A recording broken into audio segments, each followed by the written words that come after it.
IEBC's conduct at the National Tallying Center violates the constitutional scheme for presidential elections. And chaos rocked the DCP party campaigns in Narok earlier today as former Deputy President Rigathi Gachagua, who was campaigning for Narok Town Ward aspirant Douglas Masikonde, has accused the government of what he said was a plot to intimidate the opposition in the upcoming by-elections. Willie Dennis Njeru reports on that.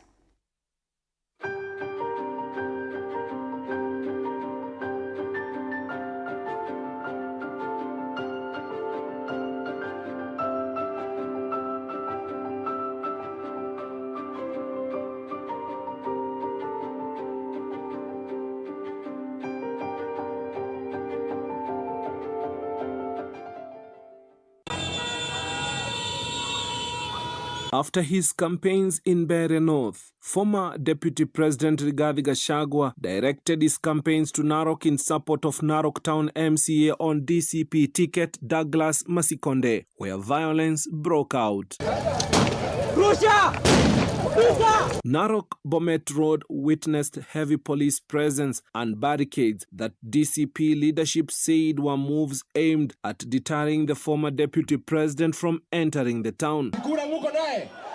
Si mnapigia Masikonde, bona wewe ole Ntutu na Kasongo mnataka kulazimisha watu ya Narok atuwapigie mtu yenu kura. Kwani kura itapigwa na nguvu? Harambee! Harambee! The leader of the Democracy for Citizens Party has issued a strong condemnation of the act of police brutality and violence that occurred. During the visit, Gachagua said hundreds of police officers mounted roadblocks on the Narok Bomet Road at Al-Mashariani, deliberately obstructing the former deputy president's movement and preventing him from accessing Narok town via the route. Masikonde anatosha atoshi. Aingie asiingie. Gachagua condemned the police and the government authorities for their excessive use of force and violent tactics, describing them as undemocratic and a violation of citizens' right to political participation. The former deputy president accused the government of cowardice and alleging, which he claimed has led to the deployment of violence and intimidation tactics. Gachagua further stated that the government's action of political intimidation and violence have already cost them the Narok by-election. Wangapi wanasema Masikonde, Masikonde, Masikonde, Masikonde. For TV47, I'm Willie Dennis Njeru. Thank you, Willie. Still on by-elections, that is DCP party leader Rigathi Gachagua has accused the Independent Electoral and Boundaries Commission Vice Chairperson Fahima Arafat Abdallah of interfering with the electoral process in the Magarini by-election. Now, the commission has, however, refuted the claims, assuring that the polls will be free and fair. And as Stanley Nyeringita now reports, Roots Party, as well as Nyali Member of Parliament Mohammed Ali of UDA, joined the opposition in endorsing the DCP party candidate in Magarini. Harambee! Harambee! In a letter to the Independent and Electoral Commission IEBC Chairman Erastus Ethekon, the DCP party leader Rigathi Gachagua is accusing the electoral body vice chairperson Fahima Arafat Abdallah of interfering with the electoral process in the Magarini by-election. Gachagua says that the vice chair has assumed the role managing the election in Magarini, accusing her of bullying, intimidating and coercing the electoral officials manning the by-election. The DCP party leader is now demanding that the presiding officer in Magarini be replaced immediately, as well as the IEBC vice chairperson be restrained and restricted from Magarini. Gachagua is also demanding thorough investigations into the conduct of the vice chairperson and the IEBC to protect electoral officials from harassment. Tusiwe ni wenye kuanza kuzua machafuano ya majina na sifa, si kwa viongozi, sio wasimamizi wa kura. Tuangazie yaliyo muhimu, na yaliyo muhimu ni kwamba sisi kama tume huru tumetia imani na bidii kwamba uchaguzi huu hautoingizwa dosari. IEBC, in response to Gachagua, says that returning officers were appointed on the 8th of August 2025 for purposes of conducting the upcoming by-election. They operate strictly within the law and are not subject to intimidation, coercion or undue influence from any person or entity. IEBC Chairman Erastus Ethekon assuring that all returning officers, presiding officers and poll officials have been issued with explicit instructions to act within the law, impartially and professionally at all times.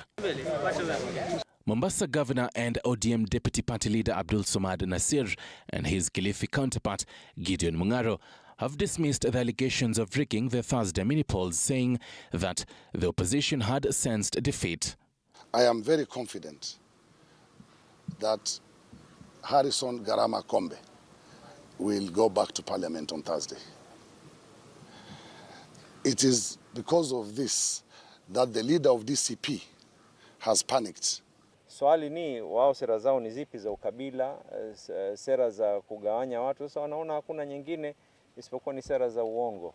Meanwhile, Roots Party leader led by George Gachagua have endorsed a DCP candidate, Stanley Kenga. Nyali MP Mohamed Ali of UDA party also joined the opposition team to campaign for DCP candidate in Mbeere village, Magarini sub-county in Kilifi County. Mimi naombea tu yule ambaye mtampatia basi mimi nitakubaliana naye. Tuko na huyu bwana tumekuja kwake, Mungu amkarimu. Si nimesema hivyo? Hakuna mtu anakuja kwenye karatasi yako kuangalia. Wewe ukipewa pesa kula. Ukiingia ndani pigia handsome boy. Kenga is facing, among others, ODM's Harrison Kombe. And Deputy President Professor Kithure Kindiki led the UDA campaigns in Mbeere North during the home stretch of the vote hunting mission. Robert Gakure reports that IEBC has assured of a free and fair election in the area that has witnessed a heated contest between DP Kindiki and DCP party leader Rigathi Gachagua. Fire, fire, fire, fire, fire, fire. Deputy President Kithure Kindiki led the UDA delegation to campaign for their candidate Leo Wamuthende, insisting that he has a plan to transform Mbeere North. Bado tunahitaji barabara zaidi za lami, bado tunahitaji stima zaidi, bado tunahitaji maji zaidi. Na huyu Wamuthende nimesikia akisema yeye akishika usukani kwa sababu atakuwa mbunge ambaye ako na uhusiano na serikali kuu, atakazana tuongezewe barabara za lami, tuongezewe pesa ya stima. Kindiki, while addressing residents in different parts of the constituency, issued a stern warning to anyone planning to disrupt the by-election. Mbeere North mko tayari? Tuko tayari. Ndawa mko tayari? Tuko ready. Mutatuma huyu jamaa bunge? Tumwapisha Ijumaa ijayo? Mkitupatia Muthende, mimi nitakuwa pamoja kwa kazi na yeye, nimuonyeshe kazi ya soko imefika wapi hapa Mbeere North. Tunajua mahali serikali iko ni kama kuambiwa ng'ombe iko na maziwa iko ndani ya joki na ngoja kukamuliwa. Unaambiwa tiondoe, sisi tukija tutaweka ng'ombe ingine mimba, itapata mtoto na utapata maziwa. Meanwhile, the Independent Electoral and Boundaries Commission IEBC has assured Mbeere North residents that the mini polls will be conducted transparently and efficiently, stressing that the security of voters and election materials remains a top priority. We will do all the necessary points in our capacity to ensure that we conduct free, fair and credible election, which is transparency. The by-election has been a fierce battle between Deputy President Professor Kithure Kindiki and his predecessor Rigathi Gachagua.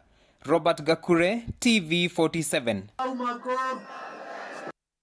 Thank you, Robert, for that. To more politics, a Lego Songa Member of Parliament, Samuel Atandi, has urged the Luo community to adopt a new political strategy in their quest for state power, noting that past attempts have failed due to ineffective approaches. Speaking during an ODM rally in Ugunja constituency, Atandi said that previous Kenyan presidents rose to power through structured planning rather than demonstrations. He revealed that the leaders from the region are now engaging President William Ruto for guidance and are considering supporting his re-election with hopes of reciprocating in 2032. Meanwhile, ODM candidate for the Ugunja parliamentary by-election Moses Omondi called on residents to turn out in large numbers to vote on November the 27th and urged aspirants to avoid incitement to ensure a peaceful electoral process.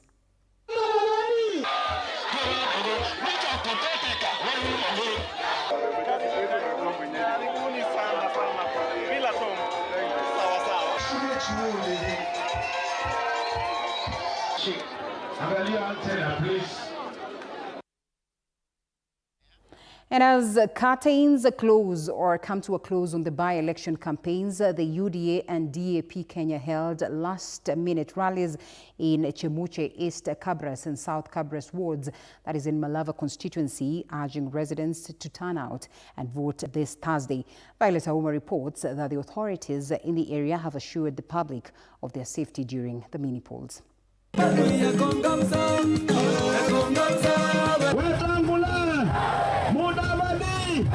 As the official campaign period winds down, Malava voters witnessed a flurry of last-minute rallies. UDA aspirant David Ndakwa toured Chemuche, East Kabras and South Kabras wards, rallying supporters to back his bid for the parliamentary seat. Wangapi wanasema ni Ndakwa? Wacha nione kwa mkono. Meanwhile, the opposition, who drummed support for DAPK's Seth Panyako, have accused the government of attempting to manipulate Thursday's polls. Kakamega Senator Boni Khalwale criticized the government for failing to deliver on promises made to the Mulembe community and urged locals to reject the ruling party's candidate. Mukiangusha Seth, hamujaibisha Natembea. Hamujaibisha Khalwale. Hamujaibisha Seth. Mutakuwa mnaibisha jamii mzima, tutachekelewa. Na umeruka ile tuliyokubaliana nayo, unataka sisi tuwe wafuasi wako. Regional Police Commander and Regional Commissioner Irongo Masharia assured residents that all security forces have been deployed to ensure free, fair and peaceful elections. Mtu ya siasa akijaribu kuleta hizo vitu zake, tuko tayari. We have deployed heavily. Wale ambao wanapanga kulete magenge, those goons, kukuja kufuruga uchaguzi, tunataka tuambie wakuje tumwagojea. Sel zetu wasijajaa, jela zetu bado wasijajaa. Authorities also dismissed claims that police may favor any candidate, noting that investigations are ongoing into clashes at previous political rallies, including one involving Governor George Natembea in Kabuchai, Bungoma County. And we don't know who shot. Because for sure, it's not police officers. Police officers came later. Violet Auma, TV 47.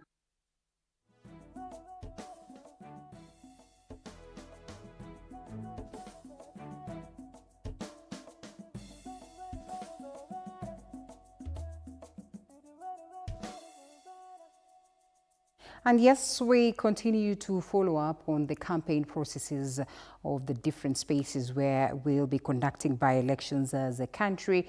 Most of these, parties, of course, gearing up because they argue that this is the time for them to decide, or for the world to help decide, and for them to understand just where they stand politically. And so it is all heated across the different parts of the country. We certainly will be following up to see what really plays out in these spaces. Tomorrow, ODM top party officials have called on security agencies to ensure peace prevails during the Kasipul by-election as they wrapped up their final campaigns rally for their candidate Boyd Were in Oyuges. Speaking at the event, ODM National Chairperson and Homa Bay Governor Gladys Wanga said it is the fundamental right of every Kasipul voter to be protected from intimidation or any form of harm during the voting process. She urged authorities to remain vigilant and uphold the integrity of the election, sentiments echoed by Homa Bay Town Member of Parliament Peter Kaluma. The by-election is set to take place on Thursday, with calls for a peaceful and transparent process intensifying across the political divide. We want to tell our security agencies from Obisa, as we make this Obisa declaration, that will get Boyd Were elected as the next member of parliament for Kasipul. Let us tell our security agencies, you have a big responsibility to maintain peace in Kasipul, to maintain law and order, and to ensure the security of every single resident of Kasipul as they come out to vote on 27th this week on Thursday. It is your responsibility as the security agencies to do that. I want to thank the people of Kasipul for the support they have given so far. They have worked with me through this journey. They have supported me, and they have agreed that when 27th reaches, they'll support a Gen Z. They'll support a youthful leader. They'll vote in Boyd Were. They'll vote in ODM. They have also agreed that age should not be a determinant in electing a leader. Age should not be a determinant in electing a leader. Someone should be elected based on what he brings to the table. And elsewhere, Gender Cabinet Secretary Hannah Cheptumo led Baringo legislators in rallying support for UDA candidate in the senatorial seat race, Kiprono Chemitei. The CS, who is also the widow of the late Baringo Senator William Cheptumo, led a team of Baringo members of parliament in drumming up support for Chemitei. The leaders toured Eldama Ravine, Mogotio, Marigat, Kabartonjo and Kabarnet, urging residents to back Chemitei as a way of honoring the late senator and appreciating the president for appointing Anna as gender CS. The campaigns have, however, gone past the 6 p.m. deadline. Lazima tukatafuta senator na senator sasa ambaye Mungu ametupatia ni senator Chemitei. Hebu mnionyeshe kura ya Chemitei. Kwa heshima ya Cheptumo mnionyeshe kura ya Chemitei. Kaomba nikasema siku hiyo ikifika tafadhali mpatie senator wa UDA. Ndio mahali mzee alienda akiona naona yellow anafurahi sana. Na pia mimi nikafurahi. Sasa mtapatie kura kwa heshima ya waziri Yuyu, kwa heshima ya Delete Cheptumo na kwa heshima ya Mheshimiwa Rais. Tuko pamoja namna hiyo. Na mimi mwenyewe niko chama gani? Sasa mimi nataka tuweke suit yote kwa kupigia Chemitei akuwe senator wetu wa Baringo. And just like the parliamentary campaigns, ward representative campaigns in areas heading to Thursday's by-elections intensified across the country. In Kariobangi North Ward, Embakasi North, a Member of Parliament James Gachagua led campaigns for the DCP candidate, while UDA Secretary General Omar Hassan steered the party's campaigns in Turkana County, specifically in the Lake Zone and Nanam wards. That story was produced by Miek Chalo. On the final day of campaigns ahead of Thursday's by-elections in various parts of the country, ward aspirants were making their case to their electorates. Each camp put up a last-minute push, fighting tooth and nail to secure victory. DCP allied MPs led campaigns for DCP candidate David Wanyoike Warui in Kariobangi North in Nairobi, urging their supporters to show greater patriotism by delivering him a win. 27th November tuamke sisi sote tubebe maneighbors wetu mandugu zetu twende tuweke Wanyoike kura. Wewe Kasongo tunakupatia discipline na njia ya kukupeleka nyumbani kwa kiti ya kwanza inaitwa ya Kariobangi. Nairobi hii tuswage yote. Tunahitaji Rigathi Gachagua na Kalonzo Musyoka. UDA Secretary General Omar Hassan headed to Turkana County to drum up support for the party's aspirants, John Namesek Erot in Lake Zone Ward and Cosmas Longor in Nanam Ward. Hatutachagua mtu mkabila, hatutachagua mtu kama wa Munyoro jeuri, hatutachagua mtu kama wa Munyoro ako na chuki, na mtu yoyote anayekuja hapa katika ameshirikiana na wa Munyoro, awe ni nani, mfurushe huyo mtu. Tunaomba, we are appealing to the security apparatus. Hiyo siku usalama imarishwe katika Lexon Ward yote. Watu wetu wapige kura kwa usalama na kwa amani. Wana Kenya wako na chama kinaitwa UDA ambayo kinaongoza taifa letu la Kenya. In Machakos County, the Mbeere North Ward race intensified as three candidates, Anton Kisoi of the Wiper Party, Harrison Wambua of Maendeleo Chapchap and Missy Mutua of UDA continued to heighten their campaigns. Hii kura si kura ya kutia mchezo. Hii ni kura ya kuamka mapema Unasema Kisai, Kisai, unasema nini? Kisai, Kisai, Kisai, Kisai. Kaini mweteka kaito. Ambe. Kasongo. Muwaji. Mwizi. Aende asiende. Kalebu.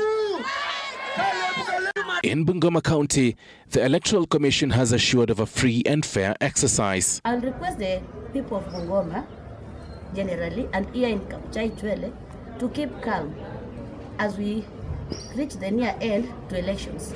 Let us shun violence. The IEBC will be conducting elections in 24 electoral areas on Thursday.